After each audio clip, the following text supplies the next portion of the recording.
출애굽기 25장 16절에서 22절입니다.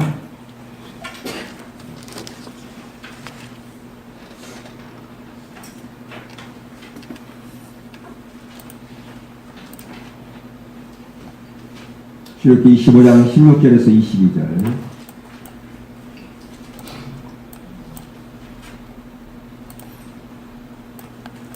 한 절씩 들어갑니다. 내가 내게 준 증거판을 계속에 둘지며 순금으로 속죄소를 만들되 길이는 2규빗 반, 너비는 1규빗 반이 되게 금으로 그룹 둘을 속죄소 두 끝. 다시 읽겠습니다. 제가 다 읽어버렸네요. 내가 내게 줄 증거판을 계속에 둘지며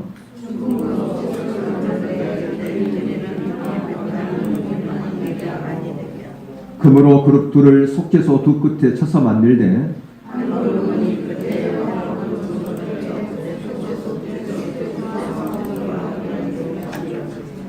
그룹들은 그 날개를 높이 펴서 그 날개로 속죄소를 덮으며 그 얼굴을 서로 대하여 속죄소를 향하게 하고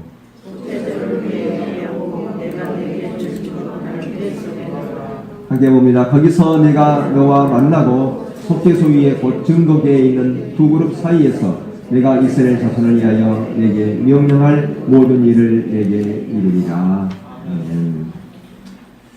성막은 세 부분으로 되어 있습니다. 뜰과 성소와 지성소입니다. 하나님은 저와 여러분이 뜰에만 머물리지 말고 성소를 지나 지성소까지 나오기를 원하십니다. 그 이유가 오늘 22절에 있죠. 가장 먼저는 뭐죠? 가장 먼저는 거기서 만남을 갖기 위함이고 거기서 하나님께서 하나님의 말씀을 우리 가운데 하시기 위함이에요. 하나님의 뜻을 전하기 위함이다 그 말이죠. 그러니까 지성소까지 간다라고 하는 것은 하나님과 교제하는 것을 말합니다. 하나님과 관계를 맺는 것을 말하는 것입니다. 다시 말하면 우리의 신앙생활, 우리의 신앙의 본질이죠. 바로 관계 영역과 우리의 그 삶의 영역이, 사역의 영역이 있는 거죠. 그러니까 하나님과 만남을 통해서 하나님의 의도와 목적이 뭔지를 알고 그 행하심에 온 사람을 동참하는 것, 그게 우리의 신앙의 본질이라 그렇게 말씀드렸지 않습니까? 바로 지성소까지 가야 신앙의 본질이 무엇인지를 알고 그 삶을 살아갈 수가 있는 겁니다. 그러니까 지성소까지 못 가면, 뜰에만 머물러 있으면 그 진정한 그리스도의 삶을 살아갈 수 없는 것이다. 그런데 너무나 오늘날 많은 그리스도인들이 뜰에만 머물러 있어요. 뜰에만 머물러 있으면 안 된다는 거죠. 다 지금 오늘 22절에 뭐라고 말씀하세요? 어디로 들어오라고요? 지성소로 나오라 그렇게 말씀하고 있습니다. 어떤 사람에게만요? 우리 모두에게, 어떤 특별한 사람에게만 지성소로 나오라는 게 아니라 저와 여러분 모두에게 지성소로 나오라 그렇게 초청하고 있다라고 하는 것이죠. 바로 여기에서 우리의 신앙이 지속되는 거고요. 우리의 신앙이 변화가 있는 거고요. 우리의 신앙의 열매가 있게 되어 있다라고 하는 것입니다. 이미 살펴본 것처럼 뜰에는 백성들이 머무는 것이고 바로 성소는 제사장이 들어가는 것이다. 바로 뜰에서 번제단에서 우리 모든 죄를 태우고 성소에서 물두멍에서 다시 씻고서 우리 죄를 씻고서 그리고 이제 성소로 들어가면 가장 먼저 뭐가 있었어요? 떡상이 있었어요. 떡상은 바로 예수 그리스도께서 우리의 생명의 떡인 것을 거기서 말씀해 주고 있는 것입니다. 그리고 그 하나님의 말씀을 우리가 먹어야 되는데 그 하나님의 말씀을 먹으려면 성령의 조명이 없이는 불가능해요. 그래서 거기서 등대가 있었어요. 바로 우리의 삶은 말씀과 성령의 조화를 이루는 삶입니다. 그 가운데서 진정한 예배자로 설 수 있는 것이다. 바로 거기에 향단이 있었잖아요. 향단은 찬양과 경배를 드리고 예배하는 곳이었어요. 참된 예배자.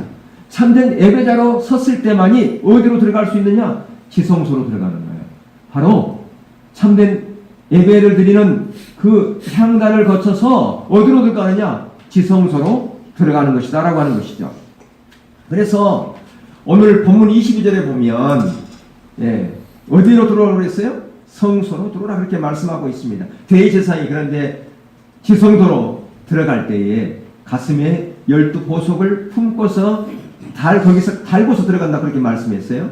그것은 바로 모든 사람들을 보석처럼 여기고 그렇게 지성소로 들어가는 것이다 라고 하는 것입니다. 왜 그렇게 하는 것이냐? 왜 그랬냐? 내가 다른 사람을 보석처럼 여길 때 나도 보석이 되는 거예요. 내가 보석이 되는 지름길은 다른 게 아니에요. 다른 사람을 보석으로 여기고 가슴에 품을 때만이 내가 보석이 되는 거예요. 여전히 내가 다른 사람을 미워하고 다른 사람을 발시하고 천대하고 그런 마음이 있다면 절대 우리는 지성소에 들어갈 수 없을 뿐 아니라 우리는 보석이 될 수 없다라고 하는 것입니다. 우리가 보석이 되는 그 비결은 뭐냐? 내가 그 다른 사람을 보석처럼 여기고 가슴에 품고서 지성소로 들어가는 것이에요. 그랬을 때 우리가 참된 지성소로 들어갈 뿐 아니라 우리가 참된 보석으로서의 그 빛나는 삶을 살아갈 수 있다는 거 아니겠습니까? 이 지성소에서 우리의 인생을 그렇게 아름답게 경영하라, 아름답게 가꾸라고 하는 것입니다. 우리의 인생 경영은 그래서 바로 이 지성소에 들어가는 거죠. 그것은 참된 예배자가 거기에 들어가는 것입니다. 그곳에서 하나님을 찬양하고 경배하며 하나님의 뜻을 발견하는 것이에요. 그리고 우리의 삶을 돌이키고 하나님께 동역자, 하나님의 대리자로서의 삶을 살아가는 것입니다. 그게 지성소의 삶이에요. 우리의 인생을 아름답게 가꾸고 경영하는 그 비결을 이 지성소에서 세 가지 그 비밀을 우리 가운데 알려주고 있습니다. 그 안에 가면 뭐가 있어요? 언약궤가 있지 않습니까? 언약궤가. 근데 그 언약궤 안에는 세 가지가 들어있어요. 가장 첫 번째 바로 감추인 만나를 통해서 우리는 놀라운 하나님 비밀을 발견하게 되는 것인데요. 이것은 우리와의 관계예요. 개인과의 관계, 대자 관계다 그렇게 말씀드릴 수 있고 자기 정체성을 발견하는 것이야. 내가 누구인가를 발견하는 거예요. 내가 누구인가를 발견할 때 우리는 가슴을 펴고 떳떳하게 하나님의 백성다운 삶을 살아갈 수 있는 거예요. 내가 누구인지를 모르면 안 되잖아요. 예. 왕궁에 살아가는 왕자가 자기가 왕자인지를 모르고 살아가. 당당하지도 못해. 나는 왕자 아니야. 나는 부족한 저 천민의 사람이야. 그러면 무슨 왕자다운 삶을 살아갈 수 있겠습니까? 내가 바로 어떤 존재인가를 알아야 돼요. 나는 하나님의 구속받은 하나님의 백성이고 하나님의 자녀이다라고 하는 자기 정체성을 아는 것이 중요하다고 하는 것입니다. 그랬을 때 우리는 왕같은 제사장의 삶을 살아갈 수 있는 거예요. 내가 비록 연약하고 부족하지만 나는 하나님의 선택된 백성, 예정된 백성, 구원받은 백성, 그런 백성이다. 나는 왕같은 제사장이다. 하나님께 특별하게 선택받은 자다. 하나님의 보석 같은 존재다. 라고 하는 자기 정체성이 필요하다고 하는 것입니다. 여러분, 만나는 광야에서 이스라엘 백성들의 백성이었어요. 근데 그 만나를 그 언약궤 안에서 뒀다는 거예요. 그러면 그 만나는 오늘날에 우리가 생각하는 그 무슨 의미일까요? 그것이 하나님께서 공급해 주신 것일 수 있지만 또 하나는 세상으로부터 공급될 수도 있는 거예요. 똑같은 만나지만 우리는 하나님으로부터 공급되는 만나를 먹느냐 아니면 세상으로부터 공급되는 만나를 먹느냐 그것은 우리가 어떤 존재인가를 알 때 그게 결정되는 거예요. 내가 하나님의 자녀다. 그래, 난 하나님의 백성이야. 그렇기 때문에 나는 하나님이 공급해 주신 그 만나로만 나는 살 수 있어. 그러면 그 만나의 진정한 의미를 발견하는 것이지만 여전히 내가 오늘날 나에게 공급되어주고 내가 필요로 하는 것은 세상의 경제고 세상의 물질이고 세상의 명예고 그것을 지금 여전히 붙잡고 있다면 나는 하늘로부터 만나를 먹는 것이 아니라 세상으로부터 공급되진 만나를 먹고 있는 거라 그 말입니다. 하나님께서 나의 공급자시다. 나의 양식은 바로 그리스도 예수 그리스도다. 그것을 아는 거예요. 만나는 바로 생명이 떡이 되신 바로 말씀이 육신이 되신 누구예요? 예수 그리스도죠. 그분을 먹고 마시는 거예요. 그분과 함께 살아가는 거예요. 그게 바로 요한복음 15장에서 바로 포도나무 비유를 통해서 우리 가운데 말씀해 주었다라고 하는 것입니다. 요한복음 1장에 그래서 말씀이 육신이 되어 이 땅 가운데 오신 분을 누구로 소개하고 있어요? 예수 그리스도로 소개하고 있지 않습니까? 바로 예수 그리스도를 날마다 먹는 것은 그분과 함께 동역하는 게 그분께 붙어있는 거예요. 가진 우리가 예수님께 붙어있는 삶이 바로 예수 그리스도를 먹는 삶이에요. 하나님께서 공급해 주신 만나를 먹는 삶이다 그 말이에요. 내가 예수님께 붙어있기 때문에 내 생각과 내 가치관과 내 행동, 무한하는 모든 것은 예수님의 행동을 따라서 가는 거예요. 이게 바로 동역자의 삶이다. 그렇게 말할 수가 있습니다. 그런데 이 하나님과의 이 만남의 시간, 이 지성소로 머물러 있는 시간, 그 시간을 우리 가져야 됩니다. 그것은 은밀한 장소를 말하는 거, 은밀한 시간을 말하는 거예요. 하나님과 나의 은밀한 시간이 필요합니다. 지성소에 바로 그것은 아무나 들어갈 수 있는 게 아니에요. 아무나 우리가 그 지성소에 들어가는 것은 아니라고 말이에요. 그 지성소에 들어가는 것은 은밀하게 하나님 만나는 그 장소요, 은밀하게 하나님 만나는 시간이라고 말이에요. 그러니까 그 시간을 만들어야 됩니다. 그런 장소를 만들어야 됩니다. 누가 만들어주는 게 아니에요. 여러분들께서 그것을 만들어야 된다고 하는 것입니다. 아무도 방해받지 않는 그런 장소와 시간을 갖는 것이에요. 그게 지성소에서만이 그게 가능하다고 하는 것입니다. 그래서 거기서 하나님을 찬양하고 하나님을 기도하고 하나님과 그 만남 가운데서 세상이 줄 수 없는 진정한 기쁨과 희열을 느끼는 것입니다. 그게 진정한 예배자의 삶이다, 그렇게 말할 수가 있습니다. 거기서 오이코스 리더 또 모든 리더들은 자기에 맡겨진 그 직무를 감당하고 되는 것이에요. 거기서 시작되어지는 거예요. 어떻게 거기서 감당해지느냐? 거기서 하나님의 마음을 가지고 내게 맡겨진 그 모든 사명을 감당한 그 능력을 공급받는 것이에요. 만나를 공급받는 거예요. 하나님의 공급해 있는 그 만나를, 생명을 공급받는 곳이 바로 이 지성소라고 말입니다. 그러니까 이 지성소에서 하나님과 만남의 시간이 없는데 어떻게 하늘로부터 공급되어지는 그 만나를 먹을 수 있냐 그 말입니다. 그렇게 되지 않으면 우리의 관심은 어디에 가느냐? 세상에 가 있어요. 세상으로부터 공급되어지면 그거 취해서 뭔가를 해보려고 한다고 말이에요. 그게 바로 자기 자원이죠. 그게 바로 타락의 본성 아닙니까? 그래서 여러분들 한 분 한 분이 결단해야 돼요. 여러분 주보에 지금 세 번째 기도 거기 보면 개인과 가정과 교회 회복과 부흥, 나라와 민족을 위해서, 대통령을 위해서 개인적 주임을 찾는 시간을 가지라고 수없이 강구했지만 과연 몇 사람이나 반응했냐 그 말이에요. 몇 사람이나 지성소로 갔냐 그 말이에요. 물론 꼭 교회에 나와서만이 그걸 하는 것은 아니에요. 여러분이 할 수 있는 그런 공간이 있다면 얼마든지 여러분의 집에서도 할 수 있습니다. 직장에서도 할 수 있어요. 과연 근데 여러분들이 얼만큼 그렇게 따라갔느냐라고 하는 것이에요. 얼마큼 지성소를 찾았느냐라고 하는 것입니다.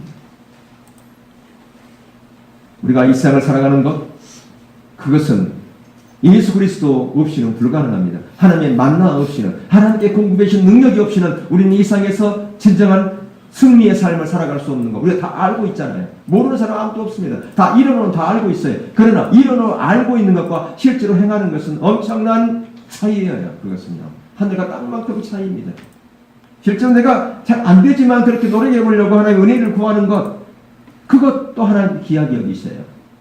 그러면 하나님께서 그런 공간도 만들어주고 시간도 만들어줍니다. 그것 때문에 애통해하면. 근데 우리는 그렇게 하려고 하는 마음, 조그마한 마음 자세도 없다고 하는 것이죠. 그래서 우리가 지성소로 사는 원칙 첫 번째가 뭐였냐? 감추인 만나였어요. 하나님께서 공급하신 만나를 통해서만 나의 양식 삼겠다라고 하는 것입니다. 두 번째, 우리는 언약궤 안에 들어있는 그것이 뭐냐? 바로 아론의 쌍난 지팡이입니다. 이것은 대인 관계를 말하는 것입니다.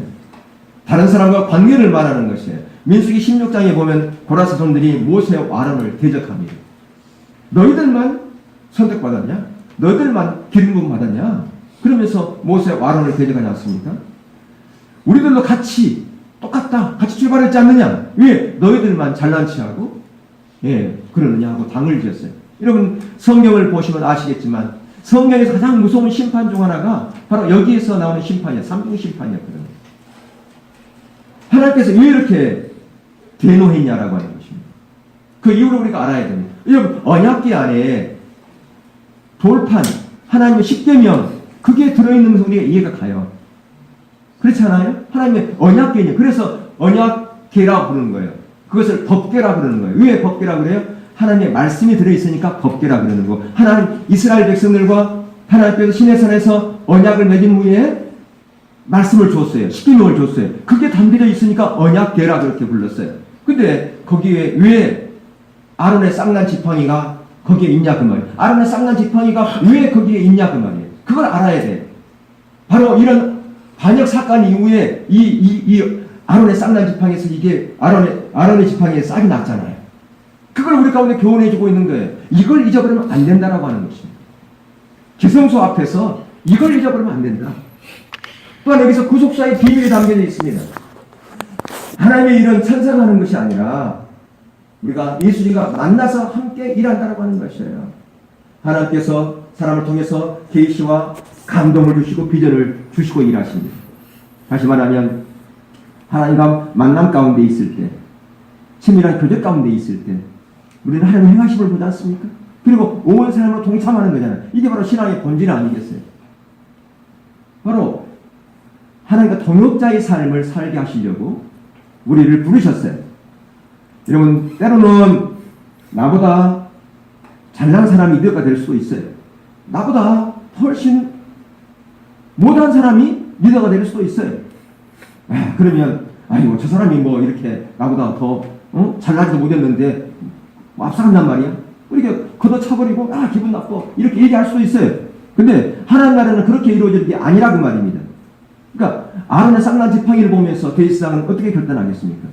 하나님, 내가 하나님의 영적인 질서 앞에 순복하는 삶을 살겠습니다. 그런 결단을 하게 된다 그 말이에요. 어떤 사람은 눈만 감으면 하나님의 뜻이 보인다. 하나님의 말씀을 술술이 막 예언하고 그렇게 하는 것도 정말 정말 중요합니다. 그러면 사람들은요 그런 사람에게 줄 서게 돼 있어요. 교회가 분열된 교회들 보면요 어떤 성도가 막 예언의 기름이 엄청나게 부어졌어요. 그러니까 성도들이 갑자기 그쪽에 줄 서는 거예요. 그래가지고 교회가 나눠졌는데, 제가 아는 강주였던 교회는 그래가지고 교회가 성도들이 나눠져 교회를 세웠어요. 그분 중심으로. 어디다 세웠느냐? 그 교회로 들어가는 길목에다 세웠어. 하필이면 또 그건 염장 지르는 거지 그거는. 네. 여러분들 이미 알고 배웠었겠지만 성경과 전통과 이성과 경험, 이 중에 하나님의 기준을 쫓아가는 데 있어서 우리 가운데 기준이 되는 것은 하나님의 말씀이잖아요. 그 다음에가 뭐냐? 전통이에요. 그 다음에가 이성이에요. 마지막에 경험이라고 말해요. 아무리 놀라운 경험을 했다 할지라도 그 경험은 하나님의 기준의 가장 마지막 번이에요. 근데 우리는 많은 경우에 어떤 경험을 하면 그 경험이 말씀보다 위에 서버린다는 거예요. 그러면서 거기에 나도 하나님의 음성 들어. 그렇게 돼버리는 거예요. 그러다 보면 영적인 질서를 깨뜨려 버린다 그 말이에요. 내 목사가 너보다 못해도 그 건의에 복종할 수 있느냐? 그렇게 물은다면 얘가 돼야 된다 그 말. 아니요. 그렇게 할 수 없어요. 예. 교회 안에서 여러 부서가 있어요. 부서장이 있고 리더가 있고 또 기관장들이 있어요. 그 사람이 나보다 훨씬 더 부족해. 나도 보다 기도 못한 것 같아. 그럼에도 불구하고 하나님께서 그 질서 안에 네가 순복하겠느냐? 라고 하는 거라 그 말이에요. 그게 뭐냐? 아론의 쌍난 지팡이에요. 얼마나 잘하느냐 못하느냐에 따라서 시시비비를 따지고 평가하는 게 아니라 그 말입니다. 그런 걸 평가하기 때문에 영적 질서가 무너지게 돼 있습니다. 그것 때문에 가정이 깨지고요. 교회가 깨지고 공동체가 깨어진다라고 하는 겁니다. 우리가 신경 써야 할 것은요. 그렇기 때문에 이 사람과의 관계, 나의 동료와의 관계, 또 내가 섬겨야 될 사람과의 관계, 이런 관계. 그러니까 전방위적인 그런 리더십이 우리 가운데 필요한 겁니다. 그러니까 한쪽 편만 잘해서는 안 되는 거예요. 나는 하나님과 관계 가운데 나는 있으면 돼. 나는 사람과의 관계는 나는 그 무시할 거야. 그거 어리석은 거예요. 예. 전방위적인 리더십이 우리 가운데 필요하다고 하는 것입니다. 교회는 바로 영적인 질서가 있고, 또 내가 옆으로 같이 지체들이 있고, 또 내가 섬겨야 될 그런, 내가 영적으로 흘려보내야 될 그런 대상이 있다 그 말이죠. 자기만 잘났다고 그렇게 나서면 어떻게 하나님의 나라가 온전하게 세워지겠냐라고 하는 것입니다. 그러니까 지성소에 있는 사람은 동역자를 잘 섬기고 보살피는 것, 그것이 바로 이 지성소에서 해야 될 몫입니다. 자, 그러니까 지성소에 사는 두 번째 원칙은 뭐라고요? 아론의 쌍난 지팡이의 정신을 가져야 된다고 하는 것입니다. 하나님께 세우신 그 영적 질서에 내가 순복하겠습니다라고 하는 그 자세. 세 번째가 바로 돌판입니다. 바로 이것은 대신 관계, 하나님과 관계를 말하는 것입니다. 물론 이 관계는 하나님과 관계, 그러니까 하나님 사랑, 이웃 사랑이에요.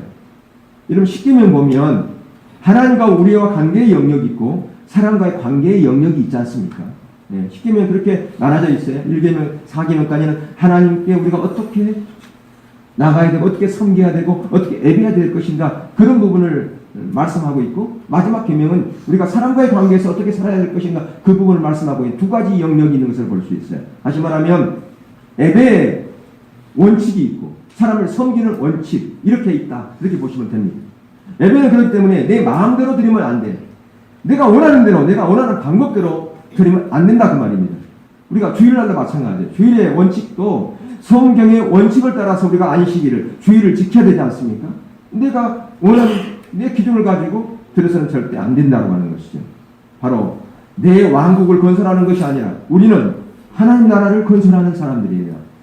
그렇기 때문에 하나님 나라를 건설하는 데 있어서는 내 원칙이 필요한 게 아니에요. 하나님의 원칙이 필요하다라고 하는 것입니다. 여러분 오늘날 우리가 하나님의 원칙을 알고 있음에도 불구하고 하나님의 원칙대로 섬기지 못하는 경우가 너무너무 많습니다. 예배도 마찬가지죠. 여러분 우리가 구약시대에 그 모든 시대를 다 주목해 볼 필요가 있지만 특별히 새 시대를 우리는 주목해야 됩니다. 이미 살펴본 적도 있습니다만 바로 그 새 시대에 바로 이방 나라를 통해서 우상을 섬기는 이방 나라를 통해서 선민인 이스라엘 백성들을 멸망시켰던 새 시대가 있었잖아요. 바로 이사야 시대와 에레미야 시대와 예수님 시대였어요. 여러분 이사야 시대를 보면 그들이 주전 722년에 아수르에 멸망을 당했는데 왜 그들이 멸망을 당했습니까? 그들의 예배가 어땠는데 그들의 예배는 정성이 가득한 예배였습니다. 이사야서 1장을 보면 그들의 예배는 정말로 정성이 가득한 예배였지만 그들은 멸망을 당할 수밖에 없었어요. 뭐가 문제였나요? 그리고 그로부터 136년 후에 주전 586년에 바빌론에 의해서 남쪽 유다는 멸망당했는데 그들은 열정이 뛰어난 예배를 드렸습니다. 그들은 하나님께 예배를 드리기 위해서 제사 드리기 위해서 엄방과 시바 그래서 지금으로 말하면 저 인도 그리고 아프리카 에티오피아까지 가서 차도 없고 비행기도 없는 그 시절에 유황과 향품을 사가지고 제사를 드렸어요. 얼마만큼 열정이 뛰어났습니까? 그리고 예수님 시대에는요 이 열정과 정성을 더해가지고 지식까지 더해졌어요. 그들은 성경을 통째로 암송해버렸습니다. 그렇게 지식이 뛰어난 예배를 드렸지만 그들은 멸망을 당했어요. 예수님 시대에 예수님께서 그 예루살렘의 성을 보고 울었지 않습니까? 왜? 멸망당할 것을 돌 위에 돌 하나도 없이 남김없이 멸망당할 것이다.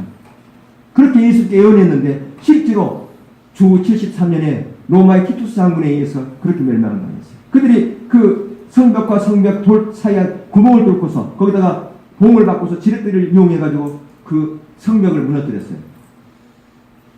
자, 그러면 이들의 예배가 정성도 가득하고 열정도 있고 지식이 가득했지만 뭐가 문제였냐 그 말입니다. 우리는 그것을 이사야 선지자 그 선서를 통해서 또 에레미야서를 통해서 마태복음을 통해서 그 새 시대의 동일한 특징을 볼 수가 있어요. 그들의 예배의 특징이 어떤가를 우리는 볼 수 있다 그 말입니다. 한번 새 시대 또 이렇게 하는 같이 하는데 이렇게 하는 새 시대 이것 때문에 시간이 걸렸는데 또 이렇게 하는 거예요.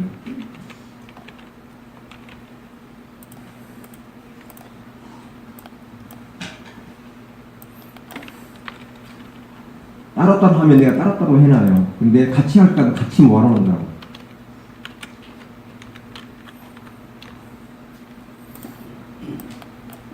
일부 때 선대를 안 했구나. 이후에. 그 일부 때 그렇게 해놨을 텐데 그걸 또 고쳐놨네.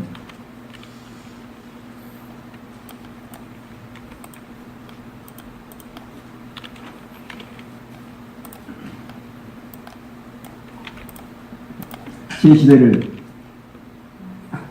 봐야 되니까. 글씨 뒤에 보이죠? 네, 보세요. 새 시대가 동일한 것을 볼 수 있습니다. 첫 번째, 그들의 예배의 특징이 어땠다고요? 입술로 나를 공경하나 그들의 마음은 내게서 멀었다. 그들의 입은 주께 가까우나 그들의 마음은 멀었다. 또 보세요. 마태복음에도 보면 입술로 나를 공경하되 마음은 내게서 멀다. 입술은 가깝지만 마음이 멀었다는 거예요. 첫 번째 특징이. 다시 말하면 그들은 의식은 가득했다는 말이에요. 의식은 가득했지만 본질이 없는 예배를 드렸다는 거예요. 그러니까 멸망을 당한 거예요. 첫 번째. 그러니까 이걸 오늘날 너무나 모르고 예배를 드리는 거예요. 의식을 하야 할지 몰라. 오늘날 뭐 웅장한 그런 화려한 예배를 엄청 우리가 드릴 수 있어요. 근데 그게 본질이 없으면 그것은 입술만 가까우는 헛된 예배라고 말이에요. 두 번째 특징이 뭡니까? 하나님의 말씀을 기준으로 한 게 아니라 사랑의 가르침이 그걸 따라서 예배를 드렸다고 말이에요. 예를 들면 고로만이라든가 이것은 사람들이 만들어내는 거예요. 말씀에 없는 것들을 그들의 유익을 위해 가지고 지어낸 것들이에요. 그러니까 성도들의 귀를 즐겁게 하기 위해서, 성도들의 마음을 빼앗기 위해서 그럴듯한 거기에 예배를, 말씀을 증거하는 거란 말이에요. 여러분 중세시대 때에 베드로 성전을 짓다가 돈이 부족하니까 뭐가 나왔어요? 면죄부가 나오는 거예요. 이 면죄부가 성경에 합한 것이 아니에요. 비성경적이에요. 근데 그때 성도들은 그게 성경적인 줄 알았어요. 왜? 성경이 없다 보니까. 성경을 다 읽을 수가 없는 거예요. 그러니까 거기에 거기 사제들이 얘기한 그 모든 것이 성경적인 것이라 생각했다는 말이에요. 오늘날도 마찬가지입니다. 우리가 성경을 읽기는 읽어요. 오늘날 얼마나 많은 성경이 있습니까? 말씀을 듣기는 들어요. 그러나 그것이 내 마음을 충족시킬 만한 그런 메시지만 원하고 있기 때문에 들을 말이 안 들어온다는 말이에요. 하나님의 기준의 메시지가 들려도 그것이 무슨 의미인지도 깨닫지 못하는 거예요. 신앙의 본질적인 얘기를 해도 그것이 귀에 들리지 않은 거예요. 그러면 어떤 메시지만 들릴까요? 거짓된 메시지, 자기 귀만 즐겁게 해주고 복된 메시지, 그것만 자기 어떤 욕구를 충족시켜주는 그런 메시지만 듣기 원하기 때문에 바로 두 번째 특징이 하나님의 기준이 아닌 사람의 계명을 따라서 사람이 지어내는 그 말씀을 전할 수밖에 없었다 그 말이에요. 그게 이 새 시대의 동일한 특징이었다 그 말이에요. 어쩌면 우리가 오늘날 그런 시대를 살아가고 있는지도 모릅니다. 그리고 또한 이 돌기는 하나님의 그 사람과의 관계 원칙, 하나님과 관계뿐 아니라 사람과의 관계에 대한 부분을 말씀하고 계세요. 거기 보면 십계명에 보면 여러분 보시면 아시겠지만 거짓말하지 말라, 도둑질하지 말라, 다른 사람을 이용하지 말라, 다른 사람을 존대하고 섬기고 그들을 있는 그대로 사랑하고 섬기라. 그렇게 되어 있지 않습니까? 여러분 도둑질하지 말라, 살인하지 말라, 거짓말하지 말은 이것은 다른 사람을 이용하지 말라는 거예요. 그 사람을 나의 이용 가치로 그 사람을 나의 이용 가치 대상으로 여기지 말라는 겁니다. 그러니까 우리가 사람과의 관계 아무리 친한 사이라도 가정에서 마찬가지입니다. 서로 공격하지 말고 비난하지 말고 상대방의 능력을 인정해주고 북돋아주는 것, 그게 사람과의 관계를 말하는 것입니다. 그러니까 우리가 모든 이게 뭐 가정뿐 아니라 오이코스 모두에서 마찬가지잖아요. 그러니까 이 지성소로 사는 세 번째 원칙, 바로 돌판의 정신이 돌배의 정신인데 하나님을 예배하고 사람을 존대하고 섬기는 것입니다. 근데 이 지성소는 또한 언약의 지성소예요. 하나님의 언약, 하나님의 언약이 그 지성소 안에서 이루어지는 거라고 말입니다. 하나님께서 말씀하시는 거예요. 약속하시는 거예요. 내가 이런 비전이 있다. 그것을 말씀하시고 그것을 이루어 가시는 곳이 바로 지성소입니다. 바로 내가 하나님의 뜻과 목적을 위해서 하나님의 동역자의 삶을 살아가는 그 장소가 바로 어디서 이루어지는 것이냐? 바로 이 지성소에서 이루어진다라고 하는 것입니다. 저를 포함해서 오이코스 리더라든가 또 모든 기관장, 또 부서장, 교사들, 또 우리 모든 성도들 모두가 다 이 원칙을 지켜야 되는 거예요. 나는 뭐 성도니까 그런 원칙이 필요 없지 않느냐 이렇게 생각할 수 있는데 아니라는 그 말이에요. 우리 모두는 다 하나님의 사역자예요. 하나님의 동역자예요. 하나님의 동역자니까 사역자라고 하는 것입니다. 하나님의 비전을 이루어가는 동역자예요. 내가 열방을 위해서 기도한다. 그 동역자이기 때문에 기도하는 겁니다. 사역자이기 때문에 기도하는 거예요. 우리 교회 비전을 위해서 내가 기도한다. 거기에 내가 동참한다. 왜 동참하느냐? 동역자이기 때문에 동참하는 거예요. 하나님 나라 건설을 위해서 내가 거기에 사역자인 거예요. 그 동참하는 게 사역자죠. 동역자예요. 그래서 우리가 이 직임을 내가 감당하는 데 있어서 어떻게 감당할 것인가? 정말 겸손하게, 정말 경건하게 그렇게 내 맡은 사명을 기쁨으로 감당하겠습니다라고 하는 그 언약을 어디서 하는 것이냐? 이 지성소에서 하는 것이다 그 말입니다. 바로 또한 여기서 지성소에서는 예배의 정신이 있어야 돼요. 왜? 내가 정말 하나님만 기쁘게 드리는 그런 참된 예배자로 서겠습니다. 아까 여러분 보셨잖아요. 이 세 시대가 왜 멸망을 당했어요? 예배에 성공하지 못했기 때문에 그들은 멸망을 당했어요. 그리고 여러분들 요한복음 4장에 보면 여러분 주보에도 거기에 딱 나와 있어요. 주보 순서지에 보면 요한복음 4장 24절에 말씀이 있잖아요.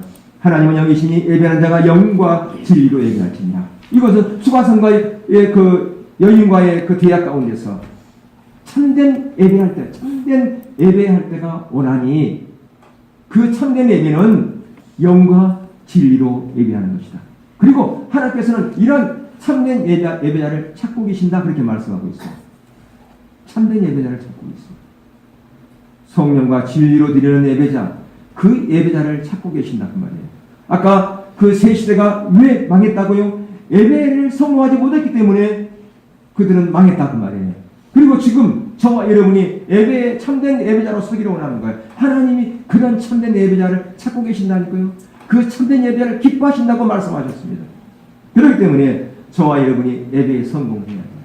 예배에 성공해야 되느냐? 그 예배를 통해서 우리의 삶이 아름답게 가꿔질 수 있기 때문에 그렇습니다. 예배를 통해서만이 우리의 삶을 경험할 수 있기 때문에 그렇습니다. 그래서 하나님께서는 성령과 진리로 예배하라고 말씀합니다. 참된 예배자라고 말씀합니다. 근데 그 참된 예배자는 지성소까지 들어갈 수 있는 거예요. 거기서 하나님을 만나는 것입니다. 하나님과 교제하는 것이다라고 하는 그 말씀이에요. 하나님은 오늘 말씀에 언약궤 앞에 서라가 그렇게 말씀합니다. 언약궤는 지성소 안에 안치되어 있는 거룩한 상자지요. 여러분 그게 보면 뭐 볼 것이 없어요. 뭘로 기초가 되어 있던가요? 언약궤는 뭘로 만든 줄 아십니까? 우리나라에는 아카시아 나무예요. 근데 우리나라는 아카시아 나무가 좀 굵기도 하고 이렇게 집단으로 이루기도 하고 그러잖아요. 근데 이스라엘 가면 아카시아 나무가 그 사막 가운데 그 강약 가운데 한 그루씩 있어요. 우리나라 그 아카시아 나무는 좀 큰데 거기는 날씨가 이렇게 덥고 또 그 광야 가운데 있기 때문에 잘 자라지도 못했어요. 볼품도 없어요. 이러면 아카시아 나무 가지고 뭘 합니까? 아무것도 만들 수 없어요. 그걸로 목재로도 별로 사용할 수 없어요. 땔감밖에 안 되는 거예요. 근데 그걸 가지고 언약궤를 만들었습니다. 그게 바로 뭐냐?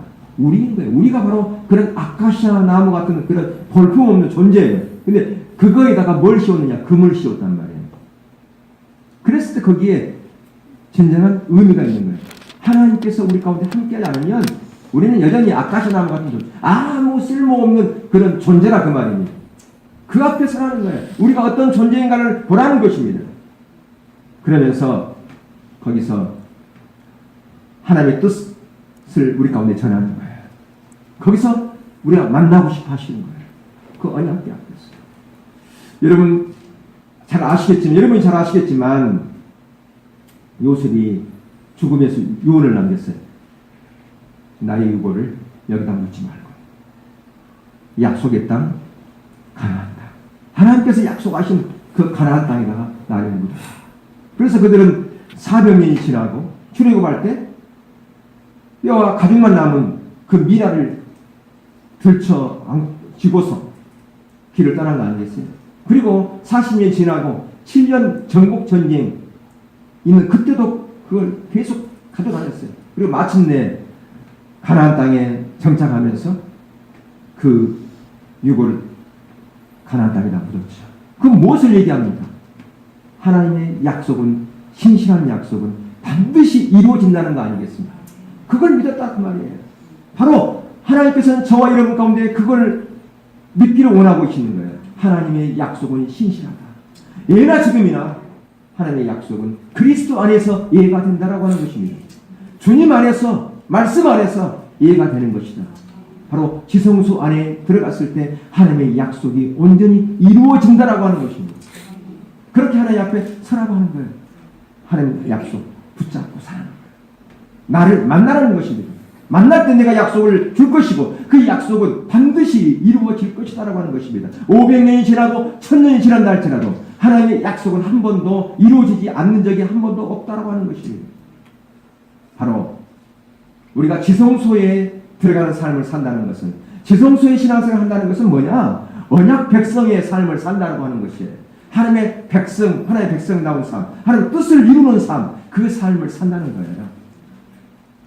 그래서 하나님께서는 저와 여러분이 그러한 언약 백성으로서의 그 지성소의 삶을 살기를 원하고 계시는 거예요. 원하기는 저와 여러분이 그렇게 지성소에 날마다 설 수 있기를 주의 이름으로 축복합니다. 그럴 때 하나님께서 저와 여러분에게 우리 그 약속하신 그 놀라운 그 비전, 하나님께 주신 그 놀라운 비전이, 하나님 뜻이, 하나님 약속이 온전하게 이루어질 것입니다. 그러한 뜻을 품고서 기도하는 자, 주의 은혜를 구하는 자, 지성소에 나가는 자 되시기를 주의 이름으로 축원합니다. 우리 찬양하고